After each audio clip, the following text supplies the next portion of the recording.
many people were touched by Veronica's story at the funeral. What feedback have you received from people as a consequence of Veronica's faith testimony? Well, at this point, hundreds and I would even say thousands of people that have already watched both the English service and a Spanish message with the same story of Veronica's last minutes, last hours and last minutes of faith. And I got lots of them, but I suppose one that really impacted me, and I'll have to sort of not mention his name, I don't want to get him into trouble, but will be the palliative care nurse that met Veronica 10 weeks before she was put to sleep by the Lord, and then he was the one that I called to certify her death, so the funeral service could actually take the body. He was impressed 10 weeks before she passed away. He was impressed by the way the peace in the house was presented. So he was surprised. He was surprised. I mean, bear in mind, he's a palliative care nurse. He sees this all the time. He deals with this every day, and he shared with us after talking to Veronica. Veronica was smiling at him, you know, saying, "You look like a good man. I'm going to be praying for you, etc." You know, and so Veronica prayed for him while he was here. Yes. So he was impressed, and he told me, "Oscar, you realize that this is not normal." And I did share with him, you know, that we do have a faith, and our work here, whatever happens to us, is irrelevant. Our job, our work as children of God is to uplift Him, to show the world how beautiful He is. That's our job. Whatever happens to us is irrelevant. You know, someone can be a martyr, someone can be a person that dies of a terminal disease. You know, the devil is not after our bodies or our houses, he's after our faith. And Veronica and I had that very, very clear. This was a battle of faith, not a battle against health. And so 2 weeks after Veronica passing, he came to the house. He sat in my living room, and I shared with him many of the testimonies that we won't have time to share today. Many of the testimonies that we're receiving through email, through WhatsApp, through video messaging, and so on. Since the funeral. And I said to him that Veronica's life has actually touched many, many lives, and it will continue to touch many lives. At that moment, this man started crying, looked at me and said, "She has touched my life." Amazing.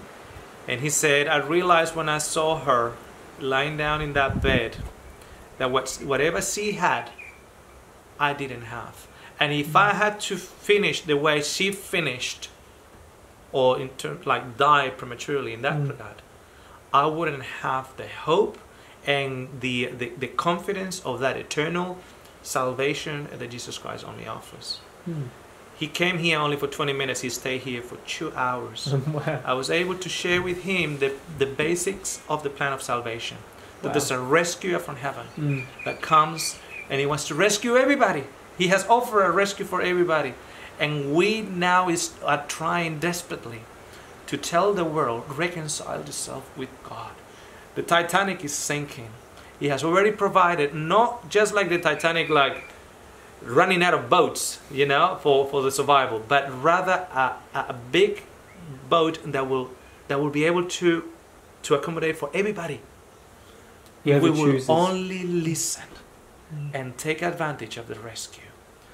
He went outside just over there. I gave him a hug. He kept on crying.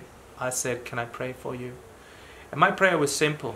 I just want, Lord, this man to look at you and to be able to recognize the beautiful character that you have. The character of God has been crushed for so many centuries of bad reputation. You know, the devil has done a fantastic job in crushing the character of God. But God is still good. God is still loving. God is still beautiful to behold. And He loves us with an everlasting love. And that's amazing. I said to him, you know, keep in touch. And he says, I will. He got into his car, and for 2 minutes, he was just cleaning the tears out of his eye. Just bear in mind, this is a professional palliative care nurse that deals with death every day of the week. And he didn't know Veronica before. He didn't know He met Veronica her before, on just her met her deathbed. 10 weeks before. And he has found faith, he has found hope, and it's just amazing. This is just one example of many. You've also mentioned your father at the funeral. Mm-hmm. How was he touched by Veronica's Well, passing? he was tremendously touched. You know, as I shared in the funeral, he was crying and so on. But just last week, and I'm still praying for my father so much, I sent him through WhatsApp the testimony of this palliative care nurse. Dad, look what happened. And then at the bottom I said, and Daddy, just four days ago, I was praying, oh Lord, I want you to come so quickly. I want you to come in December this year. You know, you were praying. I was praying that prayer. I want Lord to come December this year. And then the Lord impressed my heart, Oscar, if I come December this year, I won't be able to answer the prayer of many of the people that you're praying for and for their salvation. Because if I come, your dad might not be ready in December.